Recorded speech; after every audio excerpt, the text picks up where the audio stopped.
सबको नमस्कार। आज का वीडियो बहुत ही इम्पोर्टेंट टॉपिक पे बात करने वाला हूँ। एलएलसी स्कैम के बारे में बात होने वाली है आज, और कुछ नॉलेजेबल चीज़ें भी बात करेंगे जो आपको जानना बहुत ज़रूरी है। आजकल इंडिया में काफ़ी सारे लोग जो हैं अमेज़न यूएसए में सेलिंग करना चाह रहे हैं, लेकिन यूएसए में काम करने के लिए आपके पास में होना चाहिए एलएलसी।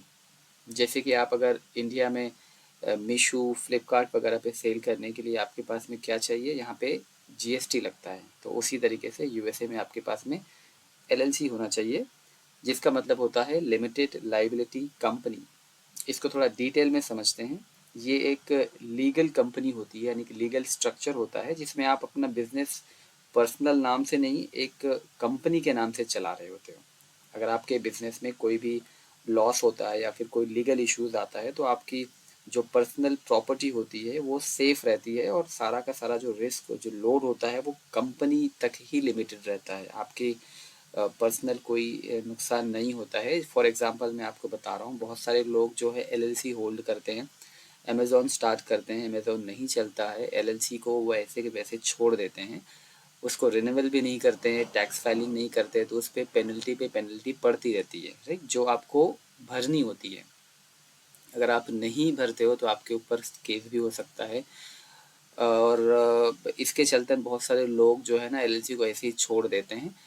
तो अब ऐसा तो नहीं होता कि आप एलसी की पेनल्टी नहीं भर रहे हो तो आपके घर पे इंडिया में कोई रिकवरी एजेंट आके आपसे फाइन मांगेगा, राइट? तो ऐसा नहीं है, इसीलिए एलएलसी बीच में आती है। आपका जो एजेंट आपने हायर किया हुआ है, एजेंट उसके लिए होता है। कुछ भी होता है, agent will be responsible for your LLC.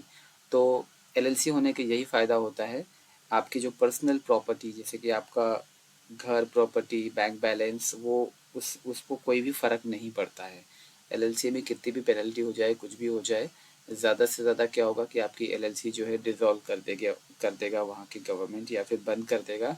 और ये एक सबसे बड़ा नुकसान हो सकता है कि just in case in future अगर आपको कहीं यूएसए विज़िट करना रहेगा, या फिर कोई पासपोर्ट अप्लाई, वीज़ा अप्लाई, कोई भी काम यूएसए में हुआ, तो वो आपका नहीं होगा, क्योंकि आप वहाँ पे as a owner, as a defaulter listed हो जाओगे, राइट? तो ये एलएलसी होने के फ़ायदे हैं, और जो नुकसान है वो भी मैंने आपको बता दिया है, राइट? इम्पॉर्टेंट बात यहाँ पे मैं एलएलसी स्कैम के बारे में करने वाला था, जो आजकल काफ़ी केसेस मुझे यहाँ पे देखने को मिल रहे हैं, जहाँ पे मैंने ऐसे ऐसे केसेस देखे हैं। काफ़ी सारे लोग बोलते हैं कि मैंने 150-200 डॉलर में एलएलसी बनवा ली, और वो खुश हो जाते हैं, और उन्हें पता नहीं होता है कि ये एलएलसी बनी है, सही है, नहीं सही है। ठीक है, काफ़ी सारे लोग जो एलएलसी बना रहे हैं वो गलत तरीके से एलएलसी बनाते हैं।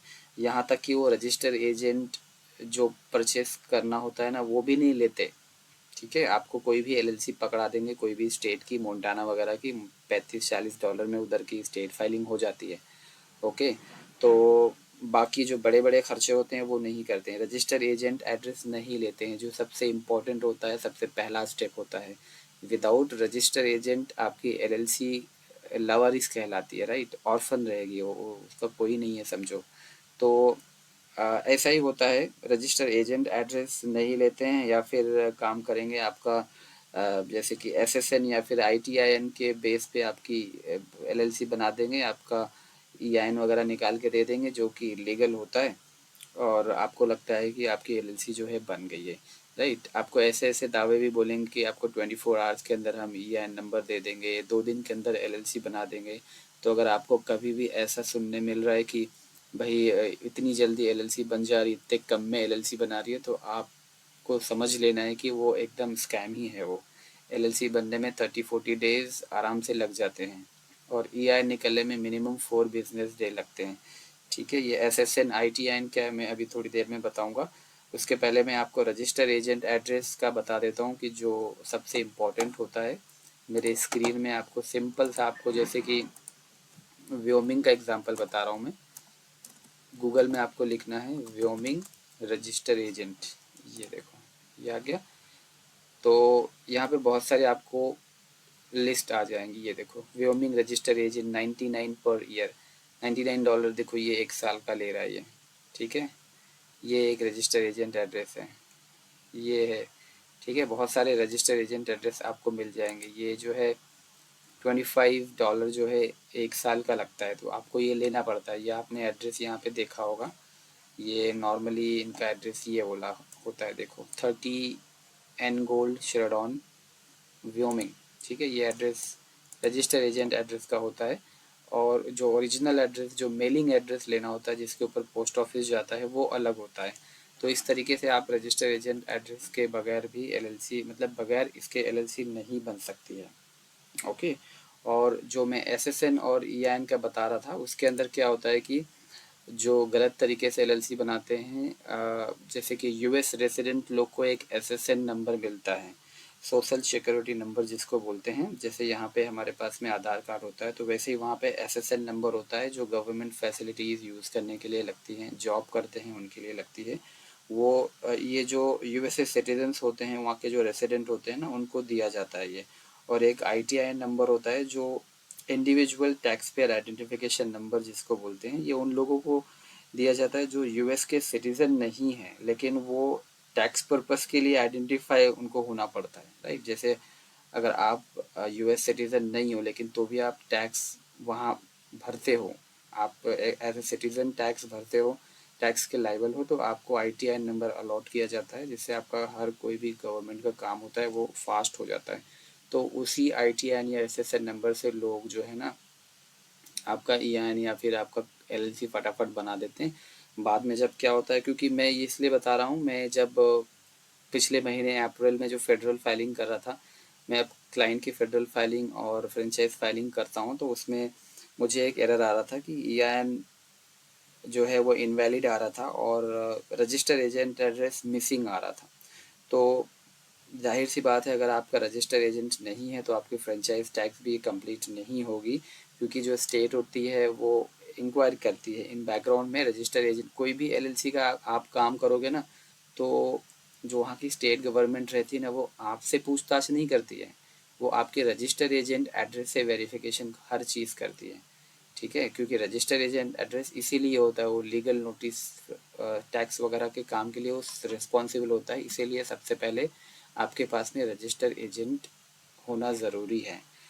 जब स्टेट रजिस्टर एजेंट एड्रेस से इंक्वायरी करेगी आपकी चीज़ों के बारे में, और जब रजिस्टर एजेंट एड्रेस परचेज ही नहीं किया है, तो फिर वो आपकी एलएलसी जो है वो इनवैलिड हो जाएगी, ठीक है। तो इन सब चीज़ों को आपको बहुत ध्यान देना है। अक्सर लोगों को पता ही नहीं होता है कि वो जो एलएलसी बना रहे हैं कौन से स्टेट में बना रहे हैं, सेल्स टैक्स फ्री स्टेट है या नहीं है, उसमें क्या क्या डॉक्यूमेंट्स मिलने वाला है, रजिस्टर एजेंट एड्रेस कौन होगा, उनका जो मेलिंग एड्रेस यूनिक वाला एड्रेस है वो क्या है, पब्लिकली है कि शेयर्ड वाला एड्रेस है। एलएलसी बनने के बाद आपको टाइम टू टाइम कौन सी फाइलिंग करनी होती है, ये सब उनको कुछ पता नहीं होता है, राइट।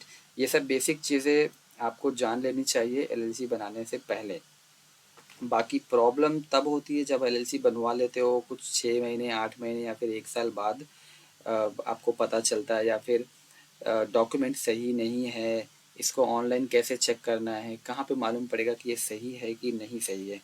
तो मैं आपको स्क्रीन में वापस से दिखा रहा हूँ कि जैसे अगर आपके पास में व्योमिंग की एलएलसी है या फिर टेक्सास की एलएलसी है, तो उसको आपको कैसे चेक करना है कि भाई अगर किसी ने आपको बना के दे दी है, चलो भाई आपको XYZ एलएलसी नाम बना दिया है, अब उसको आपको आपकी जिम्मेदारी बनती है ना कि भाई इसको मैं चेक करूं कि ये सही है कि ये ऐसे कुछ भी बना के दे दिया है उसने। तो आपको अगर व्योमिंग में चेक करना है तो व्योमिंग ऐसे लिखना है, व्योमिंग एंटिटी सर्च, ये देखो एंटिटी एलएलसी को बोलते हैं, ठीक है। एंटिटी भी बोलते हैं, और single member disregarded entity, entity foreign member disregarded entity, ये सब भी अलग अलग नाम है, बट याद रखो एंटिटी अगर कहीं भी आया तो समझना एलएलसी है। क्योंकि बहुत सारे लोग जब आईआरएस को वहाँ पे यूएस में कॉल करते हैं तो वो लोग पूछते हैं कि what's your LLC, what's your entity name, तो लोग कंफ्यूज हो जाते हैं कि एंटिटी नेम मतलब एलएलसी का नेम पूछ रहा है या मेरा नाम पूछ रहा है, ठीक है। तो एंटिटी मतलब एलएलसी समझ लो आप कुल मिला के, ठीक है। व्योमिंग एंटिटी सर्च आपको यहाँ पे डालना है, और ये जो पहला वाला आ रहा है स्टेट की वेबसाइट, इसको ओपन करना है। अब जैसे आपकी एलएलसी का नाम उन्होंने जैसे किसी ने किसी का भी नाम डाल दो यहाँ पे, चलो सलमान एग्जांपल लेते हैं।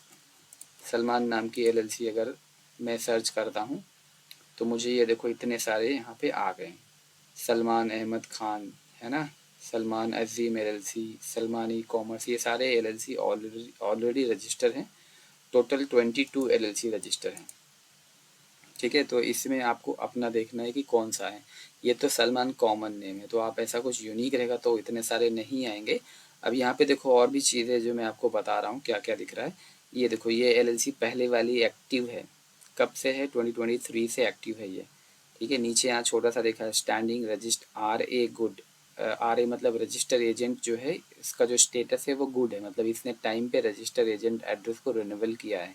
स्टैंडिंग टैक्सेस गुड, ये भी टैक्स गुड, मतलब इसने टैक्स फाइलिंग वगैरह जो है वो टाइम पे कर रहा है, इसके लिए उसका एक्टिव है। सेकेंड वाले का क्या दिख रहा है? इनएक्टिव, एडमिनिस्ट्रेटिवली रिजॉल्व, मतलब इसकी जो ये जो एलएलसी है वो एडमिनिस्ट्रेटिव, मतलब स्टेट गवर्नमेंट ने इसको बंद बंद कर दी है। इसने किसी फॉर एनी रीज़न इसने जो है ना टैक्स फाइलिंग या फिर रिन्यूअल कुछ नहीं किया हुआ, इसलिए इसकी एलएलसी जो है वो इनएक्टिव है। इसकी एक्टिव है, देखो। तो ऐसे ही यहाँ से पता चलता है कि आपकी एलएलसी एक्टिव है कि इनएक्टिव है, क्या है। अगर एलएलसी आपकी बनी ही नहीं रहेगी तो यहाँ पे दिखेगा ही नहीं। ठीक है, तो इसी तरीके से आपको टैक्सेस का भी डालना है। टैक्सेस अगर स्टेट में बनाया है, टैक्सेस एंटिटी सर्च, यहाँ पे जाओगे तो एक कंट्रोलर की वेबसाइट है। ये देखो, यहाँ से आप यहाँ पे टैक्स, ये 3 चीज़ें दिया है, तो आप एक काम करो, एंटिटी नेम डाल दो। तो ठीक है, यहाँ भी सलमान का एग्जांपल ले लेते हैं अपन। ये देखो, ठीक है, सलमान के नाम पे ये देखो सलमान एंटरप्राइजेस। ये अगर आपकी एलएलसी होगी तो यहाँ पे दिख जाएगी। एक्टिव है इनएक्टिव है ये अंदर जाके मालूम पड़ेगा, टेक्सास में थोड़ा सा अलग है। ये देखो, इसकी एलएलसी है इनएक्टिव। ओके, ये देखो टेक्सास की है, ये 2007 की है, ये एलएलसी रजिस्टर की गई है। ठीक है, PIR पब्लिक इंफॉर्मेशन रिपोर्ट इसने फाइल नहीं की है। ऐसे ही PIR फ्रेंचाइजी फेडरल, ऐसे ही कोई भी अगर आप भूल गए ना तो फिर ये इनएक्टिव ही हो जाती है। तो आपको बहुत ही अलर्ट रहना पड़ता है एलएलसी बनाने के बाद में। ये नहीं कि आपको एकदम फ्री हो जाना है। एलएलसी बनाना एक रिस्पॉन्सिबिलिटी है, आपके ऊपर जिम्मेदारी हो जाती है कि आपको टाइम टू टाइम फाइल करना है, क्या करना है, ये सब कुछ आपको पता होना चाहिए। अगर नहीं पता है तो फिर आपको फिर भारी नुकसान जो है आपको झेलना पड़ेगा। ठीक है, जब अभी आप एलएलसी बनाओ या फिर खुद बना रहे हो, कुछ भी बना रहे हो, तो आपको क्या क्या चीज़ें आपके पास में होनी चाहिए वो मैं आपको बता रहा हूँ एक एक करके। ठीक है, तो एलएलसी आप समझ गए होगे मेरे ख्याल से। ठीक है, एलएलसी डॉक्यूमेंट्स, मतलब आपने एलएलसी बनवाई है, किसी से भी बनवाई है, तो ये डॉक्यूमेंट्स आपके पास में लाजमी होना चाहिए। सबसे पहला सबसे इम्पोर्टेंट है आर्टिकल ऑफ ऑर्गेनाइजेशन। ठीक है, ये आपके पास में होना चाहिए। आर्टिकल ऑफ ऑर्गेनाइजेशन जो है वो मेन डॉक्यूमेंट होता है। इसके अंदर सारा कुछ लिखा होता है, आपका मेलिंग एड्रेस कौन है, रजिस्टर एजेंट आप कौन सा हायर किया है आपके लिए, आपका एड्रेस होता है, आपका सिंगल मेंबर है या मल्टी मेंबर एलएलसी, कितना परसेंटेज शेयरिंग है, ये सब सारा कुछ लिखा होता है। ये मेन डॉक्यूमेंट होता है यहाँ पे। और एक मिलता है ऑपरेटिंग एग्रीमेंट। ठीक है, ये वाला भी आपके पास में होना चाहिए। थर्ड हो गया certificate of formation. Certificate of formation ये होना चाहिए, या फिर ये एक सर्टिफिकेट ऑफ फाइलिंग, ये फाइलिंग वाला भी होना चाहिए आपके पास में। ठीक है, नॉर्मली ये टेक्सास में रहता है, सर्टिफिकेट ऑफ फॉर्मेशन और certificate of filing. Operating agreement आपको व्योमिंग में मिल जाता है। कुल मिला के ऐसे ही सिमिलर सा डॉक्यूमेंट रहेगा, लेकिन आपके पास में होना चाहिए। फोर्थ वाला सबसे इम्पोर्टेंट EIN आपके पास में होना चाहिए, एम्प्लॉय आइडेंटिफिकेशन नंबर। ये बहुत इम्पोर्टेंट होता है, इसके बिना आपका US में बैंक अकाउंट वगैरह नहीं खुलेगा। ये एक ओरिजिनल डॉक्यूमेंट्स आप जब SS4 फॉर्म भर के IRS को भेजते हो या फैक्स करते हो ना, तो आपको विद इन 4 डेज या फिर 1 वीक से लेके 1 मंथ भी लग जाते हैं, डिपेंड्स की रश कितना है। तो आपको एक ओरिजिनल डॉक्यूमेंट आता है पोस्ट के थ्रू, जिसको बोलते हैं CP575। CP575 लेटर बोलते हैं, जिसको आने में टाइम लगता है, लेकिन 90% लोग जो है ना, ये 147C लेटर, इसको जो है IRS को कॉल करके निकलवा लेते हैं। ये भी EIN का डुप्लीकेट ही होता है। जस्ट इन केस अगर ये कभी आपके पास में गुम गया, लॉस्ट हो गया, तो आप IRS को कॉल करके ये 147C लेटर जो EIN, ये इसका नाम EIN लेटर ही होता है, लेकिन इसके अलग अलग नाम है, बोलते हैं इसको EIN लेटर ही। इसके ऊपर भी आपका EIN नंबर लिखा होगा, इधर भी लिखा होगा, लेकिन दो टाइप के होते हैं। 147C ज़्यादातर लोगों के पास में होता है। 575 लेटर जो होता है वो कभी डिलीवर होता है, कभी नहीं होता है मेलिंग एड्रेस पे, तो लोग जो है ना 147C से ही काम चला लेते हैं। लास्ट होता है एक सेलर परमिट, ये भी डॉक्यूमेंट आपके पास में होना चाहिए अगर आपने अप्लाई किया है तो। सेलर परमिट, रीसेलर सर्टिफिकेट भी बोलते हैं इसको बहुत से लोग, ठीक है। तो ये सारी चीज़ें आपके पास में होनी चाहिए। अगर कहीं से आप LLC कोई बना रहा है तो ये इतने डॉक्यूमेंट आप उससे ले लो, ओके। अगर ये सारा कुछ मिला है तो सही है, अगर नहीं मिला है तो कुछ गड़बड़ है, ठीक है। तो और क्या क्या चीज़ आपको लेनी है इसके अलावा, ये जब मिल जाए, जब आपका काम पूरा कंप्लीट हो जाए, LLC बन जाए, तो उसके बाद में इन सब चीज़ों को जो एक्सेस करने के लिए जो वेबसाइट्स होती है ना, वो आपको लेनी है। जैसे कि जो रजिस्टर एजेंट परचेस किया है, उसको रिन्यूअल करने के लिए तो आप उनके पास जाओगे नहीं दोबारा कि भाई आपने LLC बनाई थी। वो क्या, वो तो LLC बना के भूल जाएंगे आपको। आपको लॉगिन डिटेल वगैरह कुछ देंगे नहीं, आपका 6 महीने साल भर हो जाएगा। रिन्यूअल आपको ना उन्होंने बताया है, ना आपने पूछा है, तो फिर आप ऐसे ही अंधेरे में 2-3 साल बीत जाएंगे, और जब पेनल्टी ओवर हो जाएगी तो फिर आपकी LLC ऑटोमेटिकली एडमिनिस्ट्रेटिव डिसॉल्व कर देगा। जैसे मैंने अभी सलमान नाम के LLC कितनी सारी दिखाई ना, ऑटोमेटिकली बंद हो गई है, स्टेट ने बंद की, उसी तरीके से। तो बेटर होगा आप जैसे ही LLC बन जाए, आपको सबसे पहले ये लेना है रजिस्टर एजेंट एड्रेस का डैशबोर्ड। जैसे वो मैंने दिखाया था ना अभी, $25 व्योमिंग रजिस्टर एजेंट एड्रेस। सब स्टेट का होता है, US का भी होता है, सॉरी टेक्सास का भी होता है। देखो टेक्सास का यहाँ पे टाइप करोगे ना, टेक्सास रजिस्टर एजेंट, ये देखो 35 ईयर्स ये मंथ, सॉरी ईयरली लेता है ये, ओके। काफ़ी फेमस है ये। 5900 बैल्कन स्ट्रीट आपने सुना होगा, ये काफ़ी सारे लोगों के पास में होता है। ये देखो नीचे यहाँ पे एड्रेस लिखा हुआ है, 5900 बैल्कन स्ट्रीट। सूट नंबर, ये जो अगर आप यहाँ से एड्रेस लोगे तो ये लोग इसको चेंज कर देते हैं, बाकी सब जो है वो सेम रहता है, ठीक है।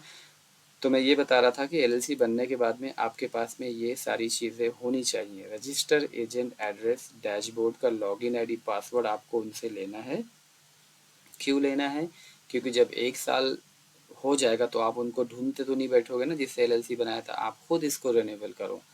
35, 25, 55 जितना भी लगे आप खुद भरो। अगर आप उन लोग से भरवाते हो तो फिर आपसे वो 35 का 85 भी ले सकते हैं और 100 भी ले सकते हैं, आपको क्या पता चलेगा, ठीक है।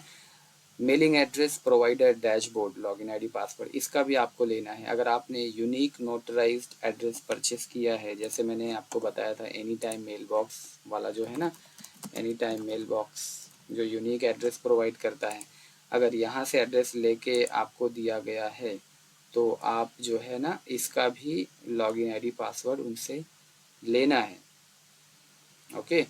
ये कैसे काम करता है इसके ऊपर मैंने एक अलग सी वीडियो बनाई है। तो ये यूज़र ID पासवर्ड लेना बहुत ज़रूरी है, क्योंकि इसके अंदर आपका जो मेल आएगा ना, मेल, वो यहाँ पे सारा होता है। मेल ध्यान से देना, मैं ईमेल की बात नहीं कर रहा हूँ, मेल की बात कर रहा हूँ। ईमेल अलग होता है, मेल अलग होता है। मेल जो पोस्ट द्वारा आता है ना, खत चिट्ठी जिसको बोलते हैं, उसको मेल बोलते हैं। मेल बॉक्स होता है सब घर के सामने, ठीक है। तो इस तरीके से आपको मेल आएगा। अभी देखो जैसे रिसेंटली मैंने कंप्लीट किया है, तो ये जो मेल आ रहा है वो आपके पास में एक्सेस होगा तभी आप देख पाओगे, ओके। नहीं एक्सेस होगा तो आपको पता भी नहीं चलेगा। ये देखो एक मेरे पास में ये मेल आया था, मैंने इसको फॉरवर्ड किया है। फॉरवर्ड मतलब मैंने इसको अपने यहाँ इंडिया में मंगाया है, अभी कोई को चेक है शायद, तो मैंने इसको मंगाया है। अभी देखो कब तक पहुँचता है ये, ठीक है। तो ये बहुत ही इंपॉर्टेंट है, इसको आपको चेक करते रहना है, ओके।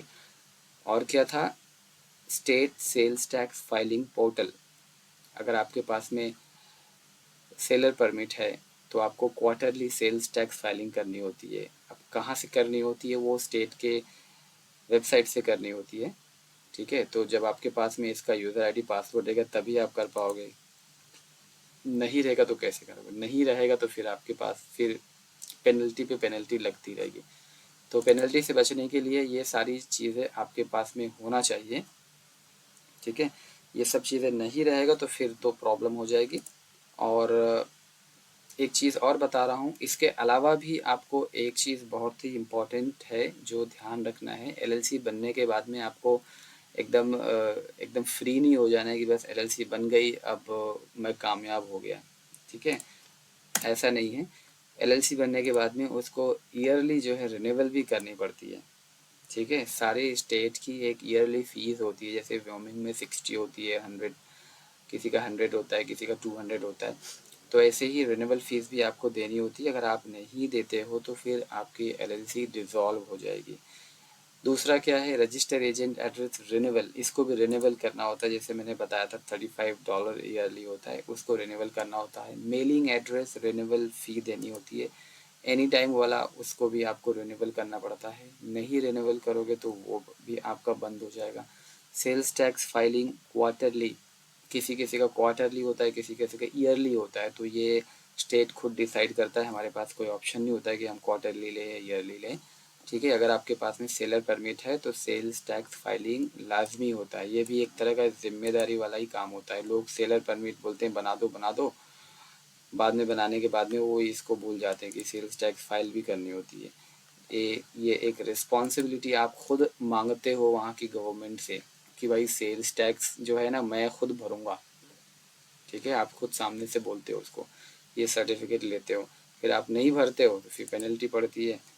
ओके, और एक चीज़ है फेडरल फ्रेंचाइज टैक्स ईयरली। ये फेडरल और फ्रेंचाइजी टैक्स ये आपको हर साल में भरना ही पड़ता है। फेडरल तो आपको भरना ही, फाइलिंग करना ही करना है, भले ही कोई भी स्टेट की आपके पास में एलएलसी हो। अगर आप एलएलसी ओन करते हो तो every year 15 April is last day.